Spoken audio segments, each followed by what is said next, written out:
சரி கவனிங்க. ஸோ நீ வாழிய, அப்போ நீங்கள் வாழுங்க அப்படின்னு சொல்லி வாழ்த்துறோம். நீ வாழியங்கிறதெல்லாம் நீங்கள் தான் மெயினில் வச்சுக்கணும். வாழுதல், சரிங்களா? வியந்து கொள்கிறோம். நீங்கள் நல்லா வாழணும்ப்பா அப்படின்னு நம்ம சொல்கிறோம். ஸோ இப்போ வியந்து கொள்வது, அதான் வியங்கோள் அப்படின்னு சொல்கிறோம். அப்போ நீங்கள் எல்லாம் நல்லா வாழணும்ப்பா அப்படின்னு சொல்கிறதுலாம் வாழ்த்துதல் அப்படிங்கிற பொருளில் வரும். சரிங்களா? ஏன்னா வாழ்த்துதல் பொருளில் வரக்கூடிய வியங்கோள் மிக்சி எது அப்படின்னு கொஸ்டின்ஸ் கேட்கலாம். சரிதானே? அடுத்து என்ன? நீ வருக. நம்ம என்ன பண்ணிடுறது? நீ வரணும், அவ்வளவுதான். எனக்கு இதெல்லாம் தெரியாது, உரிமையா நம்ம பேசுவோம். பட் விதி அது என்ன பண்றோம், நம்ம நீ வரணும், வந்தே தீரணும் அப்படின்னு நம்ம சொல்றோம். சரிங்களா? அது எதுல வரும்? விதித்தல் அப்படின்னு சொல்லுவான். நமக்கு ஒரு விதி இது, நீ வந்தே தீரணும்ப்பா அப்படின்னு நம்ம சொல்றது நீ வருக அப்படின்னு சொல்ற விஷயம். அடுத்தது பணி தருக. பணி தருகிறது என்ன வரும்? வேண்டுதல். நம்ம கேட்கிறோம், வேண்டல் பொருள்ல வரும். வேண்டல் அப்படின்னு சொல்லுவாங்க. இவ்வளவு டெப்தா உள்ள குரூப் ஃபார் எக்ஸாமுக்கு கொஸ்டின்ஸ் வராது, அதையும் கவனிச்சுக்கணும். பட் நம்ம தெரிஞ்சுக்கிட்டே வந்துடணும். இது தெரியலன்னு நம்ம சொல்லிடக்கூடாது. ஏன்னா இது இந்த இடத்துக்குள்ள உங்களுக்கு சாதாரணமா இருக்கும். இதே ஒரு ஐஏஎஸ் எக்ஸாம்ல தமிழ்ல போய் உட்காந்தீங்கன்னு வச்சுக்கீங்க, அங்க தெரியும் உங்களுக்கு அந்த கஷ்டம்.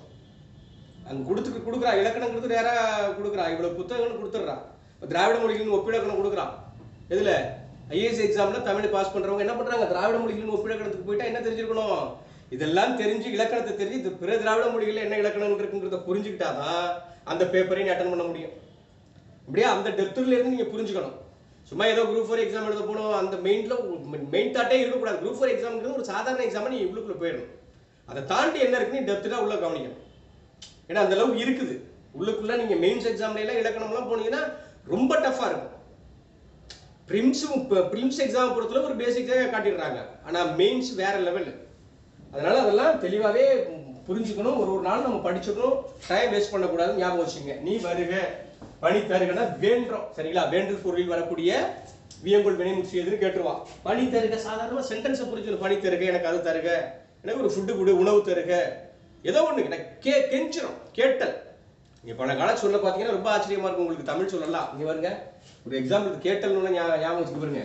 ஈ தா கொடு அப்படின்னு ஒரு வார்த்தை இருக்கு. இந்த மூணுக்கு யாராவது அர்த்தம் சொல்லுங்க பார்ப்போம். இப்படி எல்லாம் இருக்குது தொல்காப்பியத்துல, ஒரு நூற்பாவே இருக்கு. இந்த மூணுக்கு என்ன? ஈனா என்ன? ஈதல். இல்ல, இங்க கொடு நீங்க வார்த்தை வந்துட்டேன், அப்படி எப்படி கொடுக்கறதுன்னு சொல்ல முடியும்? அப்ப ஈதல்னு சொல்லுவோம், அது கொடுக்கறது தான். கரெக்ட் தான் நீங்க சொன்னது. ஆனா ஈதல் தா கொடுங்கிறத யாராருக்கிட்ட எப்படி கேட்பான் அப்படிங்கிறா. ஒரு சொல்லு எப்படி ஒரு சொல்லுக்கு அர்த்தம் இருக்கு. அதான் எல்லா சொல்லும் பொருள் குறித்தனவேன்னு தொல்காப்பியம் சொல்லும். எனக்கு கொடு அப்படின்னா உரிமையோட கேட்கறதுன்னு அர்த்தம். அது கொடுப்பா அப்படின்னு ரெக்வஸ்ட் கிடையாது. கொடுங்கிற வார்த்தை என்னன்னா, எனக்கு நீ கொடுக்கணும், தரியா இல்லையா, கொடு அப்படின்னு உரிமையோடு எடுக்கிற இடத்துல தான் கொடுங்கிற வார்த்தையை பயன்படுத்தணும். எனக்கு தா, சரிங்களா அப்படிங்கிறது கொஞ்சம் ரிக்வெஸ்ட் பண்ணி கேட்கிற இடத்துல வரணும். ஈ அப்படின்னு சொன்னா ரொம்ப இழிந்த நிலையில போய் நிற்பா. ஈயன இரத்தல் இழிந்தன்று, அந்த மாதிரிலாம் பழைய பாடல்கள் இருக்கு. ஈயன் என்றால் அதனினும் இழிந்தன்று, அப்படிலாம் பழைய பாடல்கள் இருக்கும். அப்ப இந்த மூணு வார்த்தைக்குமே அர்த்தம் நம்ம பொதுவா ஈனா ஈதல்னா கொடுத்தல் அப்படின்னு சொல்லிடுவோம். பட் இது வேற இது வேறன்னு சொல்றோம். ஒரு சொல்ல வந்து அவ்வளவு தூரத்துக்கு பிரிச்சுலாம் ஆராய்ச்சி பண்ணுவாங்க. சொல்ல நம்ம வந்து புரிஞ்சுக்கிட்டோம்னா நம்மளை விட பெரிய ஆள் யாரும் கிடையாது. பணி தருக, அதனால வேண்டல் அப்படிங்கிற விஷயத்துக்கு அங்க போயிட்டோம். சரிங்களா? அடுத்து பறந்து கெடுக. எல்லாம் சாகுண்டா அப்படின்னா என்ன அர்த்தம்? அவர் பண்றவனா நாட்டில் இருக்காலும் பறந்து போகணும்டா. பறந்து அப்படிங்கிறதுக்கு என்ன? மொத்தமா பெரும்பாலான நபர்கள் கெட வேண்டும் அப்படின்னு ஒரு பொருள். சோ பறந்து கெடுக. சரியா? இது என்னது? வைதல், திட்டுதல். எல்லாம் நாசமா போட்டோம், நல்லா இருப்பானா, எல்லாம் குடும்பமே நாசமா போயிடும்பா ஊருக்குள்ள எல்லாம், நம்ம கிராமப்புறங்கள்ல. சோ பறந்து கெடுதல் அப்படிங்கிறது என்ன பொருள்ல வரும்? வையுதல் அப்படிங்கிற பொருள்ல வரும். இதுதான் வியங்கோள் வினைமுற்று. இது ஒரு கிளான்ஸ்க்கு 2 டைம்ஸ். ஆமா ஆமா, வெரி குட் வெரி குட். அது என்ன எடுத்து வரும்? கா ய வாழிய அப்படின்னு சொன்னோம். அடுத்தது ஏறு. சரிங்களா? இந்த 3 எழுத்துக்கள்ல வந்துருச்சு. Very good very good. சரிங்களா? சோ அதுலயே ஆல்ரெடி இருக்கு உங்களுக்கு. சரிங்களா? வாழிய இருக்குதா? வாழ்வீர். அடுத்தது கா இருக்குதா? கா இருக்குதா? அதான் ஞாபகம் வச்சுக்கோங்க. சரிங்களா? சரி, இங்க வாழியன்னு சொல்லுவோம், வாழ்வுன்னு சொல்லுவோம், அதனால இந்த கா வரும். ஓகேவா? Right, okay. வியந்து கொள்கிறது வியங்கோள் வினைமுற்றுன்னு சொல்லிடுறாங்க. அடுத்தது வந்து ஆண்பால் படற்கை வினைமுற்றுன்னு சொல்றாங்க. இது உங்களுக்கு வந்து ஒரு விஷயம் சொல்லியிருக்கணும், நீங்க சொல்லிடலாமா?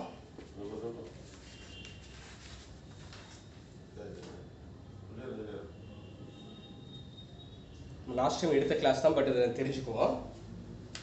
அடுத்து நீங்கள் இன்னொரு விஷயம் தெரிஞ்சுக்கணும். லாஸ்ட் டைம் நம்ம எடுத்த கிளாஸ் தான், புதுசாக வந்தவங்களுக்காக அது எழுதி போடுறோம். விகுதிகள் அப்படின்னு சொல்லுவாங்க, வினைமுற்று விகுதிகள்னு சொல்லுவாங்க. அது என்ன நம்ம தெரிஞ்சிருக்கணும். அது தெரிஞ்சாதான் நம்ம உள்ளுக்குள்ள நம்ம என்ன பண்ண முடியும், அந்த பேராகிராஃப்ஸை ஆன்சர்ஸ் பண்ண முடியும். அதுக்காக தான். சரிங்களா? வினைமுற்று விகுதிகள்னு சொல்றோம். அது ஏற்கனவே தெரிஞ்சவங்களுக்கு பிரச்சனை இல்லை, தெரியாதவங்க தெரிஞ்சுங்க. வினைமுற்று விகுதிகள் அப்படின்னு சொல்றோம். இப்ப வினைமுற்று விகுதி அப்படின்னா என்ன, நான் ஆல்ரெடி ஏற்கனவே நேற்றே சொன்னேன். இப்ப படித்தான் அப்படின்னு ஒரு சொல் இருக்குது. இந்த சொல்ல நம்ம என்ன பண்றோம், பிரிக்கிறோம். அப்ப என்ன, படி பிளஸ் இத்து பிளஸ் இத்து ஆன். இது எப்படி உருவாகுது, இது இப்படிலாம் சென்டென்ஸ் நாளைக்கு கொஸ்டின்ஸ்ல வரும், கம்பல்சரி வரும்னு சொல்லியிருக்காங்க. இப்படி பிரிச்சு படிக்கணும் அப்படிங்கிறது, பொருள் பிரிச்சு சேர்த்து எழுதுதல் பிரித்து எழுதுதல் எக்கச்சக்கமா வரும். சரிங்களா? படித்தான் அப்படின்னா என்ன, படி. சரிங்களா? இங்க இத்து வந்துருதா, அப்ப இந்த இடத்துக்குள்ள இத்து எங்கப்பா வந்துச்சு சொல்லுங்க பாப்போம். இந்த இருக்கு பாத்தீங்களா, தா. இந்த தா அப்படிங்கிற எழுத்தை பிரிச்சா என்ன வரும், இது என்ன எழுத்து, உயிர்மை எழுத்து. அப்ப இத்து பிளஸ் ஆ தான் என்ன மாறி இருக்குது, தாவாக மாறுகிறது. அதானே? சரிங்களா? புரியல? ஆமா, இறந்த காலம் வரும். இந்த வர ஆமா ஆமா இந்த வர இல்ல, அது நம்ம அப்புறம் பார்ப்போம். பட் ஃபர்ஸ்ட் இப்ப என்னன்னா, ஒரு சொல் அப்படின்னு சொன்னா உயிர் மையம். இது பிரிச்சு படிக்கும் பொழுது நம்ம இந்த இத்து எங்க இருந்து வந்துச்சுன்னு பல பேருக்கு குழப்பீங்க. ஏன்னா இப்படி கேட்டுருப்போம். சரிங்களா? அதனாலதான் சொல்றேன், படி அப்படிங்கிறது என்ன, இதுக்கு பேர் தான் பகுதி. இதை வந்து பிரிக்கவே முடியாது, ஆனா இது ஒரு அர்த்தத்தை தரும், அதுதான் பேரு பகுதி. அப்ப இங்க ஆண்கிறது என்ன, விகுதி, இடை கடைசியில வந்து நிக்கிறது. பல தடவை எழுதினாலும் எழுதி எழுதி பழகுங்க, தப்பே கிடையாது. ஒரே சென்டென்ஸ் கூட அப்பப்ப படிச்சு நம்ம பிரிச்சு பிரிச்சு எழுதணும். இந்த இடத்துல என்னது, சந்தி. சந்தி நடுவில் நிற்றல். என்ன சொல்லுவாங்க ஆக்சுவலினா, பகுதிக்கும் விகுதிக்கும் இடையில் நிற்பது, சந்தியும் வரும். அடுத்து இங்க என்ன வரும், இது இடையில் வருவது, இடைநிலை என்று பொருள் வரும். ஒரே ஒரு விஷயத்தை வச்சு என்ன क्वेश्चंस கேட்கலாம், பெரிய பிஜிடிஆர் பிள்ளைலாம் இதுல இறந்த கால இடைநிலை எதுன்னு கேட்கலாம். இது என்ன தெரியுமா, ஆக்சுவலி இந்த இத்து உள்ள போனதுனால இது என்னவா மாறிடுது, படித்தான் அப்படின்னு வரும் பொழுது முடிச்சுட்டான்னு காட்டுது. அப்ப இறந்த கால இடைநிலைன்னு சொல்லுவாங்க. நம்ம ஏற்கனவே லாஸ்ட் டைம் சொல்லியிருக்கோம் கிளாஸ்ல, பட் புரிஞ்சுக்கணும். இப்ப படித்தான் இருக்குது. இப்ப வேற ஒரு வந்தான் அப்படின்னு ஒரு சொல் இருக்குது. வந்தான்ங்கிற சொல்ல எப்படி பிரிப்ப, இது நம்ம பிரிச்சு பழகுங்க, நீங்க ஒன்றும் தப்பு இல்லை.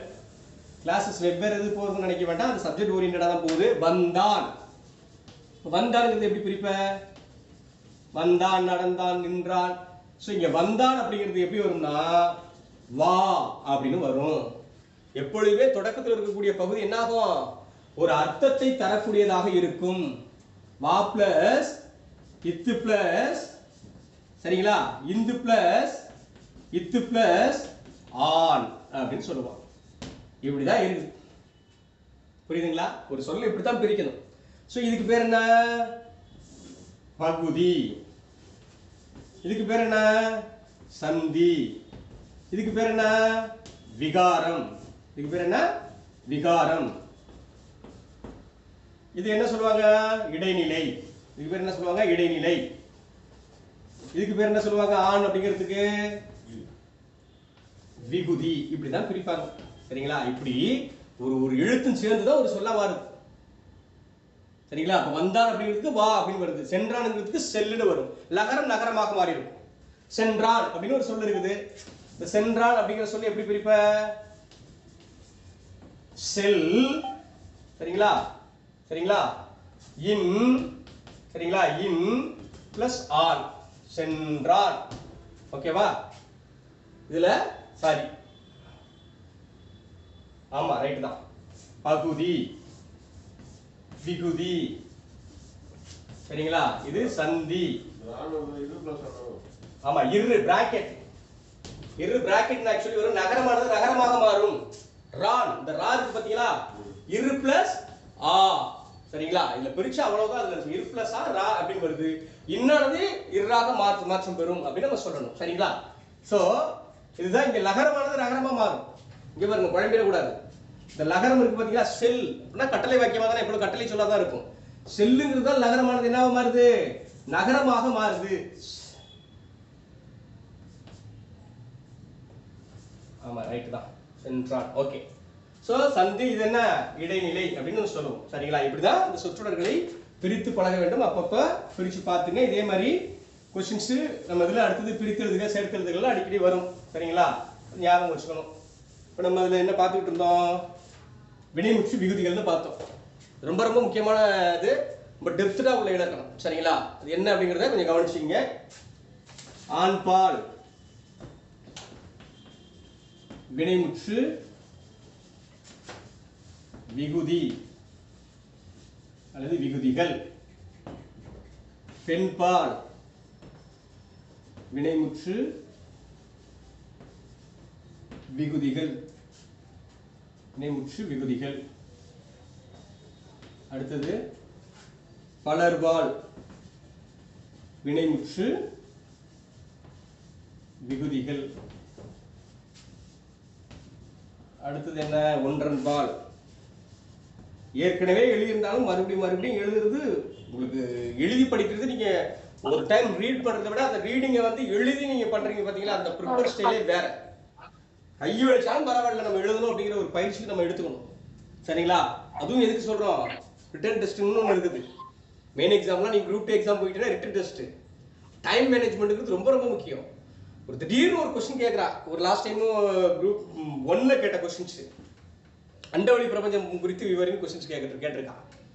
சூரிய குடும்பம் குறித்து விவரி, அண்டவெளி பிரபஞ்சம் குறித்து விவரின்னு ஒரு கொஸ்டின் செய்யுங்க சயின்ஸ்ல. நீ அண்டவெளி பிரபஞ்சம் நீ என்ன நினைக்கிறதுக்கு உனக்கு ஒரு டைம் வேணும். நல்லா யோசிச்சு புரிஞ்சுக்கணும். இப்போ அண்டவெளினா இந்த புறவெளி இருக்குது, இந்த அண்டவெளி பிரபஞ்சமானது என்ன இருக்குது, அது பாட்டுக்கு எல்லை இல்லாமல் பறந்து விரிந்திருக்குது. சயின்ஸாக தான் எழுத முடியும், கற்பனையாக எழுத முடியாது. ஸோ அதில் பல சூரிய குடும்பங்கள் இருக்குது. அந்த சூரிய குடும்பத்தில் ஒரு குடும்பம் சூரிய குடும்பம், அதில் பூமியில் நம்ம வாழ்ந்துகிட்டு இருக்கிறோம். நம்ம வாழ்ந்த சூரிய குடும்பத்தில் 8 கோள்கள் இருக்குது. இப்படி நீ ஐடென்டிஃபை பண்ணி ஒரு பேராகிராஃபாக பண்ணுறதுக்குன்னே டைம் இருக்கும். பட் அதுக்காக பிழை இருந்துச்சுன்னா பிரச்சனை இல்லை, ஆனால் பிழை இல்லாமல் எழுத பழகிருக்கணும். அப்போ ரிட்டன் டெஸ்ட் அது. So group 1 group 2 exam, group 2ல மெயின்ஸ் ரிட்டன், குரூப் 2A வந்து ரிட்டன் கிடையாது, சூஸ் தி பெஸ்ட் ஆன்சர்ஸ். அதுமாதிரி யூபிஎஸ்சி எக்ஸாம் கிட்டனா ஃபுல் அண்ட் ஃபுல்லாக உனக்கு ரிட்டன் டெஸ்ட் தான். அப்போ கையை வலிக்க எழுதி பார்க்கணும். நம்ம ஒரு விஷயத்தை அடையணும் அப்படின்னு நம்ம நினைக்கிறோம். நம்ம எவ்வளோ கஷ்டப்படுறோமோ அதுக்கு தகுந்த மாதிரி தான் இருக்கும். 4 மார்க் ஒரு கொஸ்டின்ஸ் கேட்பான், 4 மார்க் ஒரு பக்கத்தில் இருக்கும். நீ 4 மார்க் ஒரு பக்கம் எழுதணும் அப்படின்னா உன் மெயின் செட் ஆகி ஸ்பாட்ல ஒரு கண்டெம்ட்டை நீ எப்படி கொண்டு அவன்கிட்ட காட்டுற. உன் முகம் தெரியாதாங்க, உன் எழுத்து தான் தெரியும், உன்னுடைய சென்டென்ஸ் தான் தெரியும். எங்களுக்குலாம் நாங்கள் நெட் எக்ஸாம் பண்ணும்போது தான் ஃபர்ஸ்ட் பேப்பர் எங்களுக்கு சூஸ் தி பெஸ்ட் ஆன்சர் இருக்கும், second paper choose the best answer இருக்கும், தேர்ட் பேப்பர் ரிட்டன் டெஸ்ட்டாக இருக்கும். ரிட்டன் டெஸ்ட்னா சாதாரணமாக இருக்காது. ஒரு கொஸ்டின்ஸ் கொடுத்துருவாங்க, கரெக்டாக 20 வரியை விட்டுருப்பான், 20 வரியை விட்டுருப்பான், 15 வரி விட்டுருப்பான், 10 வரி விட்டுருப்பான். திடீர்னு ஒரு பாட்டை கொடுத்து அதுக்கு கீழே 5 கொஸ்டின்ஸ் கொடுத்துருப்பான். டைம் மேனேஜ்மெண்ட் ரொம்ப ரொம்ப முக்கியம். நம்ம எல்லா கொஸ்டின்ஸ்க்கும் நம்ம அட்டன் பண்ணிட்டோம்னா நம்ம வின் பண்ணிட்டேன்னு சொல்லுவாங்க. நிறைய அனுபவசாலிகள் இந்த மாதிரி சொல்லியிருக்கிறாங்க. ஸோ எதுக்கு இந்த செய்தியை நான் உங்கள்கிட்ட சொல்றேன்னா, நீ எழுதி பழகணும், அதில் யோசிக்கவே கூடாது அப்படிங்கிறது சொல்றேன். நிறையாவே எழுதி பழகிக்கிட்டே இருக்கும். இந்த டைம் தான் நம்ம எழுதி பழகிற டைமு. ஸோ ஒன்றன்பால் வினைமுற்று விகுதி. அடுத்தது என்ன? பலவின்பால் வினைமுற்று விகுதி. பலவின்பால் வினைமுற்று விகுதின்னு சொல்லிடுறோம். ஆக்சுவலி இது என்னன்னு ஏற்கனவே தெரிஞ்சவங்க இருப்பீங்க, பட் மறுபடியும் புரிஞ்சுக்கணும். என்ன? அன். சரிங்களா? உதாரணத்துக்கு மேலே எழுதி போட்டுறவா? An, on. சரிங்களா? இது வருது வந்தார் அப்படின்னு சொல்லிடுறோம். இந்த தார் அப்படிங்கிறதுல என்ன வருது? ஆன் அப்படின்னு வருது. சரிங்களா? வந்தனன் அப்படின்னு சொல்றோம். வந்தனன் இந்த சொல்லல என்ன சொல்லு? அன். இந்த சொல்ல வச்சு நம்ம என்ன கண்டுபிடிக்கிறோம்? அந்த அன் ஆணுங்கிற வார்த்தையை வச்சு ஒரு ஆணுக்கானதுன்னு நம்ம கண்டுபிடிப்போம். அப்ப பெண்ணு வந்தனல், வந்தாள், வந்தனல். சரிங்களா? வந்தனல், வந்தாள். அப்ப இங்க என்ன வரும்? அல், வந்தாள், வந்தல், வந்தனல் அப்படின்னு சொல்ற. வந்தல், வந்தாள் அப்படின்னு சொல்லிடுறோம்.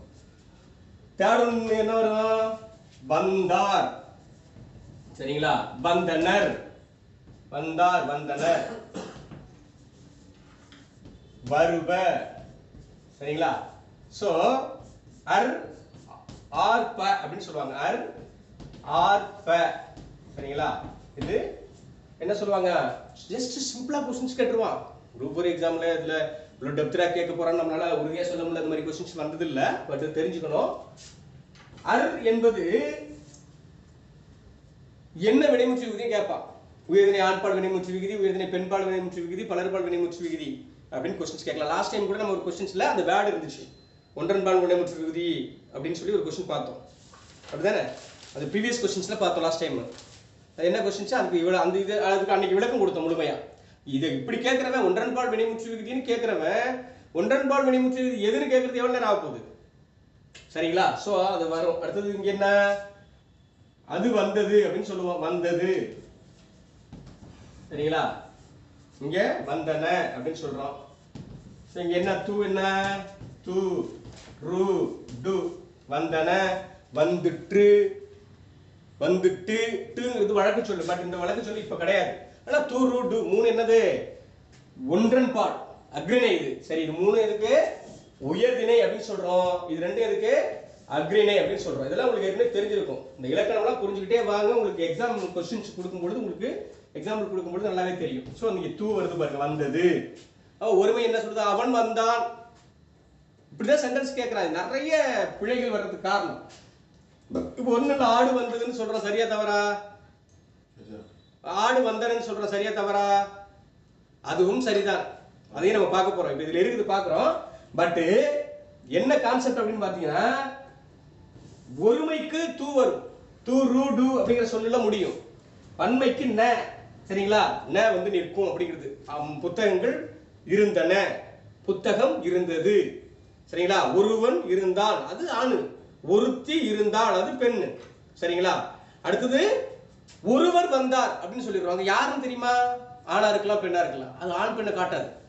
பட் அந்த கண்டெம்ட்ல தான் நம்ம அந்த கான்செப்ட் அந்த டைம்ல தான் நம்ம புரிஞ்சுக்க முடியும். ஒருவர் வந்தார், அது ஆணா இருக்கலாம், பெண்ணா இருக்கலாம், திருநங்கையா இருக்கலாம். ஒருவர் வந்திருக்காரு, எனி ஒன் பர்சன். ஸோ வந்தனர், வருவ அப்படின்னு நம்ம இங்கே இது என்ன ஆகும், தெளிவாக யார் என்று காட்டாது, சரிங்களா? திணை காட்டும், பால் காட்டாது. அதே மாதிரி இது என்ன பண்ணும், ஒருமை இது வந்து பன்மையை காட்டும், சரிங்களா? அது அப்படிங்கிறது சொல்லி என்ன வரும், ஒருமை அப்படிங்கிறத காட்டும். அவை அப்படிங்கிறது என்ன வரும், பன்மையை காட்டும். அவை வந்தன அப்படிங்கிறது ஏற்கனவே சொன்ன விஷயம். இது நீங்க எழுதி வச்சுக்கணும், அதனால தான் எழுதி போட்டேன், பாத்துங்க. டைம் என்னங்க ஆகுது. இதுல ஏதாவது டவுட்னா கேட்கலாம்ப்பா. நீங்க கிளாஸ்ல இருக்கீங்களா இல்லையானே எனக்கு தெரியல, ரொம்ப சைலண்டா போயிட்டு இருக்கு. 7:30 சரி, ஏதாவது டவுட் இது வரைக்கும் நடத்துற பாடத்துல ஏதாவது டவுட் இருக்கா? இப்போ இதுல வந்து நம்ம ஒரு இந்த இப்போ நான் கொடுத்ததுனால அதை நம்ம சொல்லிடுறோம், சரிங்களா? ரைட். பால்வகா அக்ரிணை பெயர்கள் அப்படின்னு சொல்லுவாங்க. இந்த இப்போ இந்த இதோட தொடர்ச்சின்றதுனால நான் சொல்றேன். பால்வகா அக்ரிணை பெயர் இப்போ நம்ம பேசுனது தான், அதையும் நம்ம சொல்லிடணும், சரிங்களா? பால்வகா அக்ரிணை பெயர்கள் அப்படின்னு சொல்றோம். பால்வகா அக்ரிணை பெயர்கள் அப்படின்னு சொல்றோம். என்னப்பா பால் பகானா, பால் வந்து தெரியாதுப்பா, சரிங்களா? ஆண் பால் பெண் பால் தெரியுமா அப்படின்னு பார்த்தா தெரியாத விஷயமா இருக்கும். இப்போ உயர்திணைக்கு தெரியும். இப்போ ஒரு உதாரணத்துக்கு பறவை பறந்தது அப்படின்னு சொல்லிடுறோம். பறவைங்கிறது என்ன, ஒரு அக்ரிணை, சரிங்களா? பறவை பறந்தது அப்படின்னு சொல்றோம். அடுத்து என்ன பண்றோம், பறவை பறந்தன அப்படின்னு சொல்றோம். இப்படி சொல்லலாமா, தப்பு இல்லையா அப்படின்னா தப்பில்லை. ஏன்னா அவன் வந்தான்னு சொன்னா ஒருத்தன் வந்தான், அவள் வந்தாள் அப்படின்னு சொன்னா ஒருத்தி வந்து ஒரு பெண் வந்தா, அவர் வந்தாருன்னா பலர் வந்திருக்கிறாங்கன்னா அங்க பொருள். அவர் அப்படிங்கிற சொல்லு பழைய காலத்து சொல்லு, அவர்கள் அப்படிங்கிறது கல்வி விதிங்கிறது பிற்காலத்தில் வந்து அவர்கள் வந்தார்கள் அப்படின்னாலும் நிறைய பேர் வந்திருக்காங்கன்னு தான் பொருள். ஸோ அக்ரிணைல அப்படி கிடையாது. பறவை வந்தது அப்படின்னு ஒரு சென்டென்ஸ் சரியான ஒரு எக்ஸாம்ல கொஸ்டின் கேட்டா சரி, பறவை வந்தனங்கிறது சரியா அப்படின்னு கேட்டா அதுவும் சரிதான். அது பால் பகுக்க முடியாது, இதுல வந்து பால் தெரியாது. ஆனா மைனாரிட்டி தமிழ் மொழியில அக்ரிணை கிடையாது, பட் ஒரு உதாரணத்துக்கு உண்டு. எப்படின்னா இப்ப களீரு அப்படின்னு சொன்னா யாரு, ஆணு, ஆண் யானை. 57 56 நினைக்கிறேன், கிட்டத்தட்ட 55க்கும் மேற்பட்ட பேர்கள் இருக்கு யானைக்கு. நம்ம தெளிவா படிச்சே ஆனது. பெண் யானைக்கு வந்து கிட்டத்தட்ட ஒரு 53, ஆமா 53. பெண் யானைக்கு ஒரு 5 பேர்கள் இருக்குது.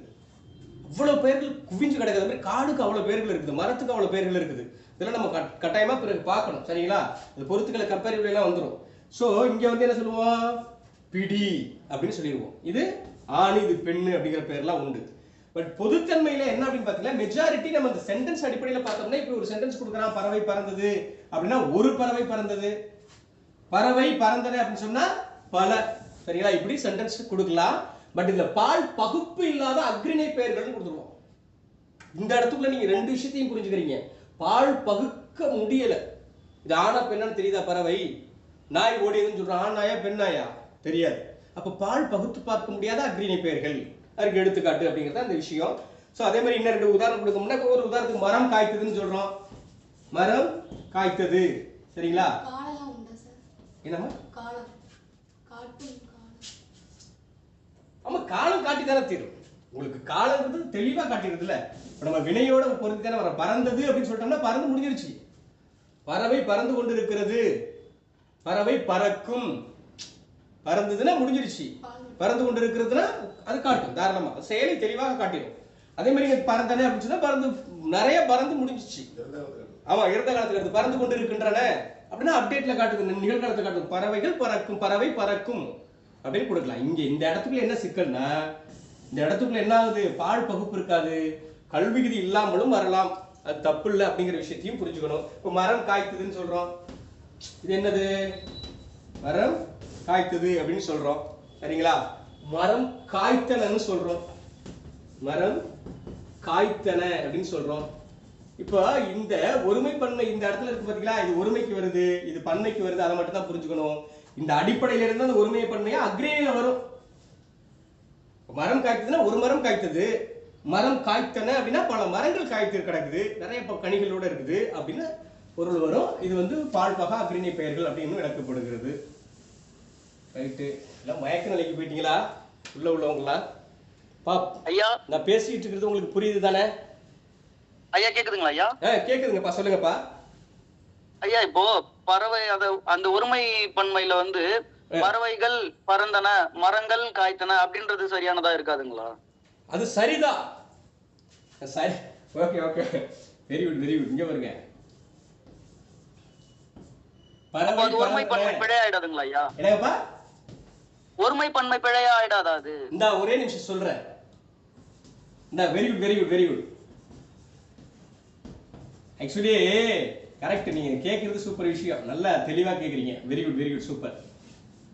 பறவை பறந்தன அப்படின்னு சொல்லலாம், தப்பு இல்ல. அது பிழையற்ற தொடர்தான். புரியுதுங்களா உங்களுக்கு? புரியுதுங்க ஐயா. இப்போ பறவைகள் பறந்தன அப்படின்னு சொன்னா அந்த கல்லுங்கிற வார்த்தை இருக்குல்ல, இது பிற்காலத்து வார்த்தை. பிற்காலத்துல தான் கல்லுங்கிற வார்த்தையை பயன்படுத்துறாங்க. ஒரு உதாரணத்துக்கு இப்ப நீங்க கேட்டது சூப்பர் விஷயம். அதுக்கு நிறைய விளக்கம் தர பாருங்க. அவர் வந்தாருன்னு சொல்றோம்னு வச்சுங்க, சரிங்களா? இது ஒருமையா பன்மையா சொல்லுங்க பாப்போம். அவர் வந்தார் அப்படின்னு சொல்லி இருக்கோம். இது ஒருமையா பன்மையா?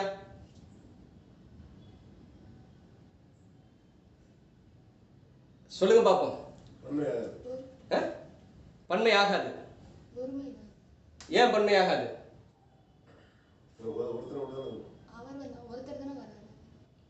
அதாவது ஆக்சுவலி பழங்கால இலக்கணத்தின்படி என்ன தெரியுமா, இப்ப ஒரு ஆசிரியர் பாடம் நடத்தினார்னு சொல்லக்கூடாது. ஆசிரியன் பாடம் நடத்தினான் அப்படின்னு தான் சொல்லணும். ஒரு ஆணா இருந்தா என்ன சொல்லணும்? ஆசிரியன் பாடம் நடத்தினான். அப்ப ஆசிரியைனா ஒரு பெண், ஆசிரியை பாடம் நடத்தினாள் அப்படின்னு தான் சொல்லணும். பட் நம்ம என்ன பண்றோம்? மரியாதைக்காக அந்த அப்படிங்கிறது ஆக்சுவலி அதை தான் எழுதி போட்டேன். ஆண்பால் பெண்பால் பலர்பால் ஒன்றன்பால் பலவின்பால்னு போடும் பொழுது அந்த பலவி ஒன்றன் இது பலர்பால் என்ன எழுதி போட்டேன்? அதனுடைய விகுதிகள் என்ன? அரு ஆறு பான்னு எழுதி போட்டேன். அப்ப இது பலர்பாலுக்குரியது தானே. அப்ப ஒரு நபருக்கு எப்படி பொருந்தும்? அவர் வந்தார் அப்படின்னா பல பேர்னு அர்த்தம். அவன் வந்தான்னா ஒரு ஆண் வந்தான், அவள் வந்தாள் அப்படின்னு சொன்னா ஒரு பெண் வந்தாள், அவர் வந்தார்னா பல பேர் வந்தாங்க. அது ஆணோ பெண்ணோ அது நமக்கு ஐடென்டிஃபை பண்ண முடியாது அப்படின்னு நான் சொன்னேன். ஆனால் என்ன பண்ணணும்னா மரியாதைக்காக நம்ம என்ன பண்றோம்? இந்த சொற்றொடர்களை பயன்படுத்தி இருக்கிறோம். அவ்வளவுதான். ஒரு நபர் தான் வருவாரு, மரியாதைக்குரிய நபரா இருக்காரு. சரிங்களா? இப்ப திருடனை நம்ம என்ன சொல்லுவோம்? மரியாதைக்குரிய நபர்னா ஒரு கலெக்டர் வர்றாருன்னு நம்ம என்ன பண்றோம்? மாவட்ட ஆட்சியர் வந்தார் அப்படின்னு சொல்றோம். ஒரு திருடர் வந்தார்னு சொல்லுவோமா? திருடன். ஏன்னா இழிநிலை செயலை செய்யக்கூடியவர்களை நாம் சொல்ல மாட்டோம். ஆனா இலக்கண அடிப்படையில ஒரு ஆணை, இப்போ அதான் நான் சொன்னேன், நான் ஆசிரியன், நான் என்ன பண்றேன்? ஆசிரியன் பாடம் நடத்தினான்னு சொல்றதா சரி இலக்கணப்படி. ஆனா நம்ம ஒரு மரியாதைக்குரிய நபரா இருக்கிறதுனால நீங்க என்ன பண்ணுவீங்க? என்ன? ஆசிரியர் பாடம் நடத்தினார் அப்படின்னு சொல்லுவீங்க. பாயிண்ட் 1. அடுத்த விஷயம் என்னன்னா, இப்ப இது சரி அப்படின்னா அவர்கள் வந்தார்கள் அப்படின்னு சரிதான். அது தொடக்க காலத்து வழக்கு இல்ல, பிற்காலத்து வழக்கு, கல்வி விதி. ஆனா சரி, அவர் வந்தார் என்பது பன்மையை குறிக்கும், அவர்கள் வந்தார்கள் என்பதும் பன்மையை குறிக்கும். அவர் வந்தார் என்பது ஒரே ஒரு ஆளா மரியாதைக்குரிய சொல்லாகவும் வரும் அப்படிங்கறத நம்ம நல்லா புரிஞ்சுக்கணும். புரியுதுங்களா? குழப்பமா இருக்குதா? புரியுதா உங்களுக்கு? இப்ப இங்கேயும் அதே செய்திதான். இந்த இடத்துக்குள்ள ஆண் பெண் பேதம் தெரியாது, பறவை பறந்தனன்னு பழைய காலத்துல சொன்னாங்க. அப்ப கல்வி இதுன்னு ஒண்ணு கிடையாது. பழைய கால இலக்கண அடிப்படையில் கொஸ்டின்ஸ் கேட்டானா நீ புரிஞ்சுக்கணும்ல, அவன் அப்படித்தானே கொஸ்டின்ஸ் எடுப்பான். பறவை பறந்தனன்னு சொல்றது சரியா தப்பா அப்படின்னு பார்த்தா சரி. அப்புறம் பிற்கால வழக்கு நம்ம என்ன வந்துருச்சு, கல்வி விதி சேர்த்துட்டோம். எல்லாத்துலயும் உயிர்தனைக்கு சேர்த்திருக்கோம், அக்ரிணிக்கு சேர்த்திருக்கோம். அதான் பலர்பாலுக்கு தான் மரியாதைக்குரிய சொல்லா இருக்குது. வழக்குல என்ன மாறி இருக்கு, 12ஆம் நூற்றாண்டுல 12ஆம் நூற்றாண்டுக்கு முன்னாடி வரைக்கும் பயன்படுத்தல. நீ நல்லா புரிஞ்சுக்கணும். தொல்காப்பியருக்கு இப்ப 2000 வருஷத்துக்கு முன்னாடி உள்ளாங்க. 12ஆம் நூற்றாண்டுக்கு பிறகுதான் கல்வி சேர பறவைகள் பறந்தன, அவர்கள் வந்தார்கள்.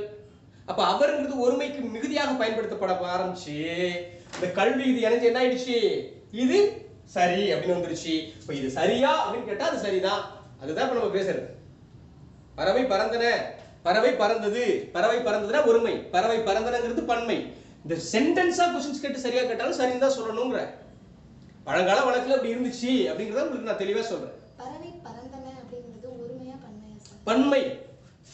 அந்த பால் பகுக்க முடியாத அக்ரிணை பெயர்கள்ல பறவை பறந்தனங்கிறது ஏன் பன்மைனா, அக்ரிணை பெயர்களில் இந்த பறவை பறந்ததுன்னு இங்க எழுதிருந்தல்ல, சோ இங்க நாவே இங்க போட்டேனா, ஆஹா பறவை பறந்தது தவறு இருந்தா திருத்திங்க. பறவை பறந்தது, பறவை பறந்தன அப்படின்னு ஃபர்ஸ்ட் எழுதிருந்தேன். அப்படித்தானே எழுதிருந்தேன்.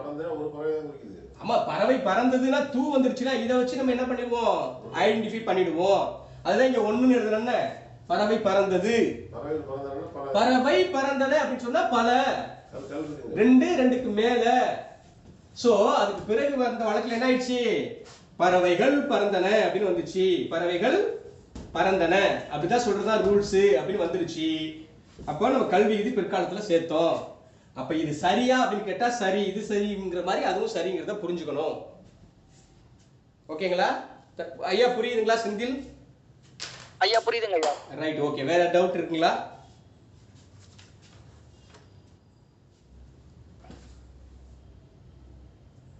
வேற எதுவும் டவுட் இருக்குங்களா உங்களுக்கு? எதுவும் டவுட் இருக்குங்களா? Right, okay. சரி, ரைட். அடுத்தது நம்ம என்ன பார்க்கலாம், நிறைய இருக்கு. போர் அடிக்கும்னு நினைக்கிறேன். கொஞ்சம் அப்படியே கொஞ்சம் ஸ்டெப்பை மாற்றுவோமா சென்டென்ஸு. இந்த இதை வந்து நாளைக்கு இதனுடைய தொடர்ச்சியாக நம்ம எழுதுறதுல உங்களுக்கு டிஸ்டர்ப் ஆகிட்டு தான் இருக்கும். பட் இன்னைக்கு இந்த ரேஞ்ச் வரைக்கும் வச்சுக்குவோம். வேற ஒரு மணி என்ன ஆகுது பாருங்க, டைம் என்ன ஆகுது, 7:40 ஆயிடுச்சு. ஸோ ஒரு 10 நிமிஷத்துக்கு வேற கிளாஸஸ் போகும். சும்மா ஒரு சென்டென்ஸ்லேயே வந்து, ஏன்னா இதில் நிறைய இருக்குது, இந்த டைப்போட இருக்கட்டும். அது மாதிரி பெயர் சொல்லியும் ஆகுபேர் தான் இருக்குது. ஏன்னா நம்ம கிளாஸஸ் எடுக்கிற அளவுக்கு 2 மணி நேரம் நம்ம பேசிட்டு தான் இருக்கிறோம். முழுமை பெறாமல் இருக்குது. ஸோ சரி செஞ்சுருவோம். பட் இப்போ நம்ம வேற ஒரு சின்ன விஷயம் பார்க்க போகிறோம். ரொம்ப அடிப்படையான விஷயம் சொற்களில் பார்த்துக்கலாம். ரைட்டு, இது ரொம்ப முக்கியமான வினைமுற்று. எப்படி முக்கியமா அது மாதிரி நம்ம ஒரு சென்டென்ஸை நம்ம எழுதுறதுல ரொம்ப ரொம்ப முக்கியமான சென்டென்ஸு. ஒரே இலக்கணமா போகுது, போர் அடிக்குதுன்னு சொன்னா கிளாஸை மாத்திடுவோம். அதையும் சொல்லிடுறேன். ஒன்று போனால் அப்படியே இலக்கணமா போகுது, இல்லைன்னா போனால் அப்படியே சோசியல் சயின்ஸாக போகுது, இல்லைன்னா சயின்ஸாக போகுது, அது மாதிரி போயிடும். நம்ம இலக்கணம் ஓரளவு நம்ம ஒரு கிளான்ஸ் பார்த்துட்டு தலையை வலிச்சாலும் செகண்ட் ரவுண்டு பார்த்துட்டு தேர்ட் ரவுண்டு பார்த்தா தான் ஃபைனல் ஆகும். ஒரு குழப்ப நிலையிலேயே போகும். ஆனால் ஒரு புரிஞ்சிட்டுன்னா லைஃப் லாங்க்கு உனக்கு அந்த ரொட்டீன் இருந்துச்சுன்னா அது புரியாமல் இருக்கு. இப்போ நம்ம வந்து சென்டென்ஸில் பயன்படுத்துகிறோம்ப்பா வார்த்தைகள், சரிங்களா? இப்போ அதுன்னு சொல்கிறோம், அவைன்னு சொல்கிறோம், சரிங்களா? இந்த சொல்லக்கூடிய சொல்லுக்கான பொருள். இப்போ ஒருன்னு ஒரு உதாரணத்துக்கு சொல்லுவோமே, ஒருன்னு ஒரு வார்த்தை சொல்றோம், ஓர்னு ஒரு வார்த்தை சொல்றோம். இது ஒருங்கிறது சரி, ஓருங்கிறது சரி, ரெண்டுமே சரியா? ரெண்டுமே சரிதான். பட் எங்கெங்க பயன்படுத்தணும்னு இலக்கணங்கள் கூறுகிறது. ஒரு சிம்பிள் விஷயம் தான். அதே மாதிரி இரு, ஈர் இருக்கு, அதையும் ஞாபகம் வச்சுக்கோங்க. இருன்னு இருக்குது, என்ன இருக்குது, ஈர்னு இருக்குது. இது எப்படி பயன்படுத்துவீங்க? இப்போ எண்ணுல இலக்கணத்துல எப்படி பயன்படுத்தணும் அப்படிங்கறத நம்ம இப்ப பார்க்கலாம், சரிங்களா? ஸோ ஒரே விஷயம்தான். ஃபர்ஸ்ட் ஓர் எழுதிட்டு அடுத்தது ஒரு எழுதுங்க. எழுதிட்டீங்களா? இது எழுதியிருந்தா கூட அடிச்சுன்னா நம்ம முறைப்படி சொல்லணும், அதுக்காக சொல்றேன். ஓர் ஒரு அப்படின்னு எழுதிங்க. சரிங்களா? அதுதான் உங்களுக்கு கரெக்டா இருக்கும். சரிங்களா? ஓர் அப்படின்னு இருக்கும், அடுத்தது ஒரு அப்படின்னு எழுதிங்க. ஈர்னு எழுதிங்க, அடுத்தது இரு. அப்படி இந்த மெத்தடில் எழுதிக்கணும். அதுதான் கரெக்ட். தவற தெரிஞ்சு செய்யக்கூடாது. சரிங்களா? சிம்பிளான விஷயம்தான். இந்த ஓர் அப்படிங்கிறது என்ன? உயிர் எழுத்து இருக்கு பாத்தீங்களா? உயிர் எழுத்து தொடங்கும்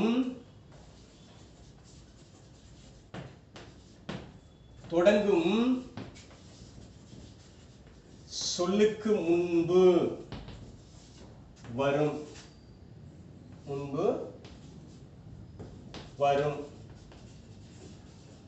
என்னப்பா? ஒரு உதாரணத்துக்கு உயிர் எழுத்துக்கள்னா என்னன்னு சாதாரணமா தெரியும்.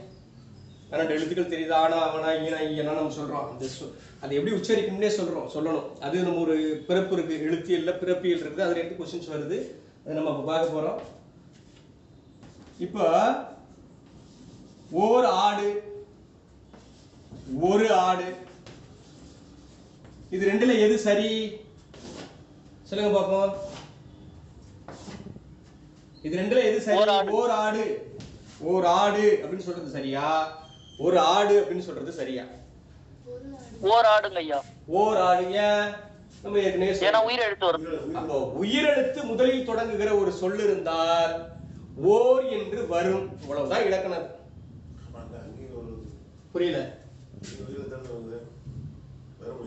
இங்கயா?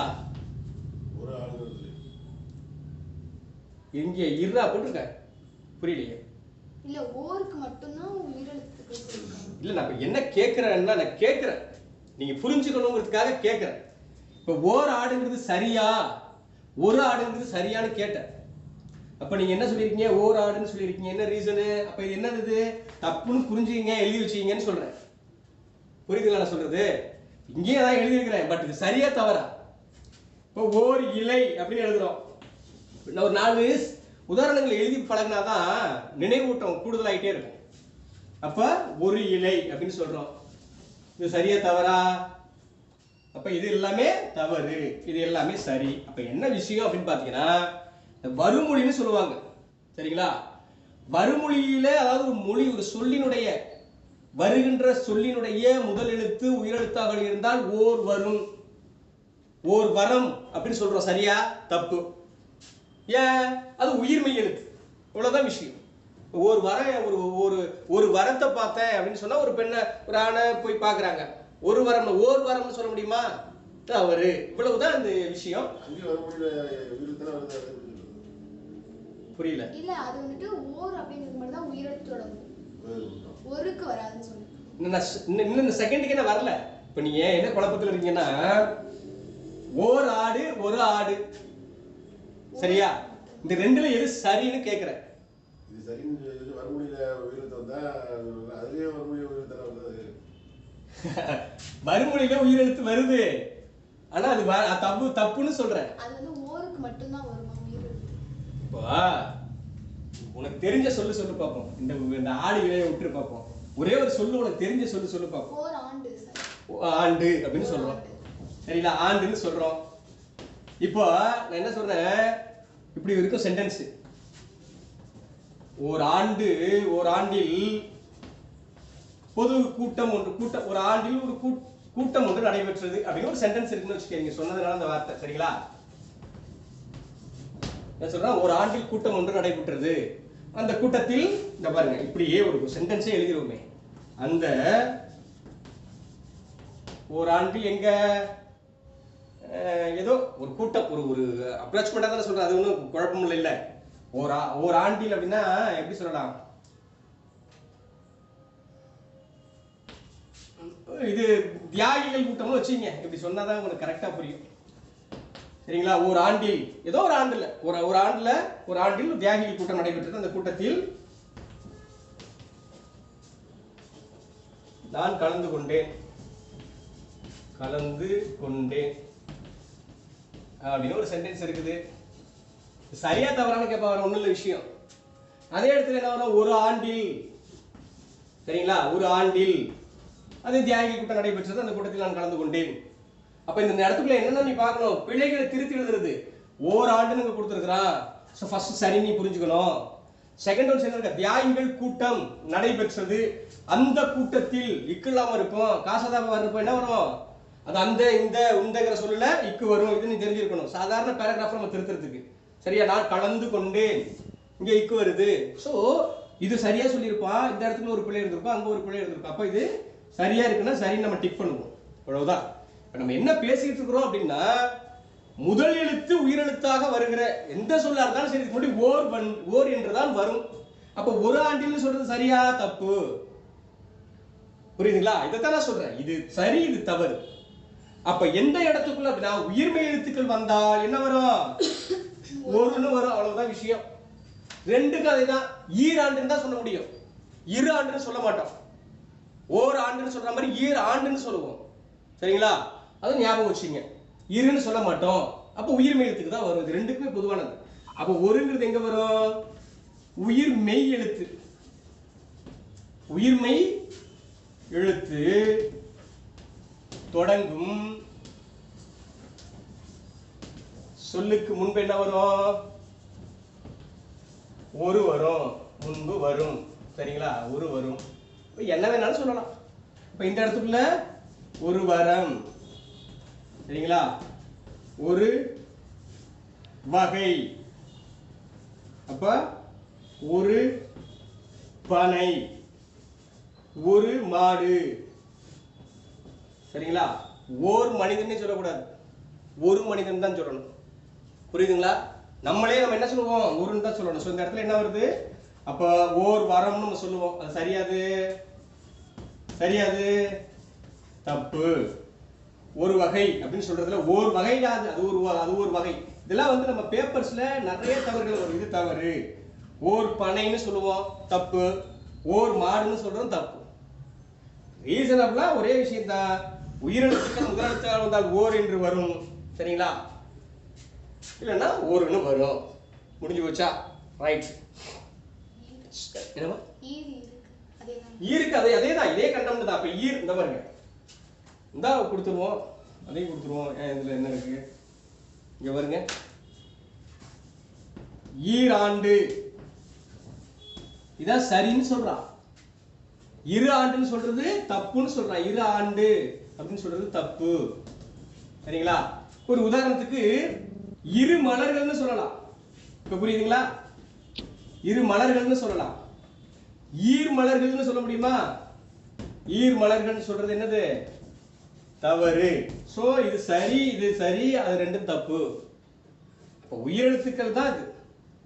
உயிரெழுத்துக்கள் முதலெழுத்தாக வந்தால் ஈர் வரும், உயிர்மெய் எழுத்து வந்தால் இரு என்று வரும். இதான் இதில் இருக்கக்கூடிய செய்தி.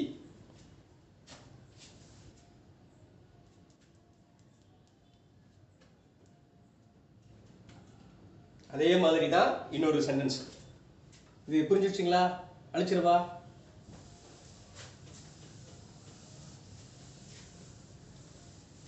இப்ப அது அகுதுன்னு இருக்குது. சரிங்களா? சோ அது அகுதுன்னு இருக்குது. இந்த சொல்லு எப்படி வரும் அப்படிங்கறத நம்ம பார்க்க போறோம். சரிங்களா? அகுது, அது, அகுது, அது அப்படிங்கிறது எந்த இடத்துல பயன்படுத்தணும் அப்படிங்கறத அதை எழுதிங்க. அகுதுங்கிறது என்ன? உயிர் எழுத்து தொடங்குகிறதுல. சரிங்களா? அதுங்கிறது என்ன? உயிர்மெய் எழுத்து. உயிர்மெய் எழுத்து தொடங்குவதற்கு முன். சரிங்களா? தொடங்கும் முன் பயன்படுத்த வேண்டும். சரிங்களா? தொடங்கும் முன் பயன்படுத்த வேண்டும். ஒரு உதாரணம் என்னப்பா? இந்த அகுது அப்படிங்கிறதுக்கு ஒரு உதாரணம் கொடுத்துருவோமா? என்ன அகுது? சரிங்களா? ஆமா, இங்கே உள்ளதுன்னு கொடுக்கலாம். அகுது இங்கே உள்ளது. அகுது அங்கே உள்ளது. அடுத்தது அது நன்றாக உள்ளது. அது சிறப்பாக ஓடியது.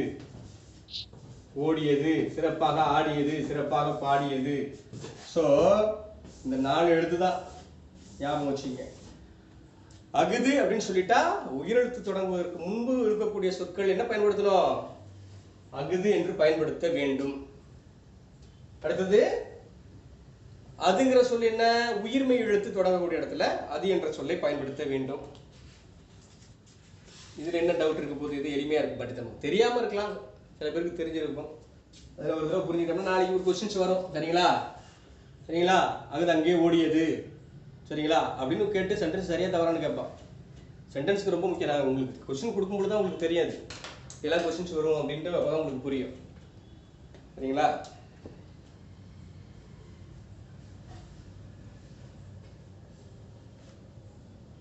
பாருங்களேன், இப்படி கொடுத்துருவான். ஒரு ஆடு ஓடியது, அகுது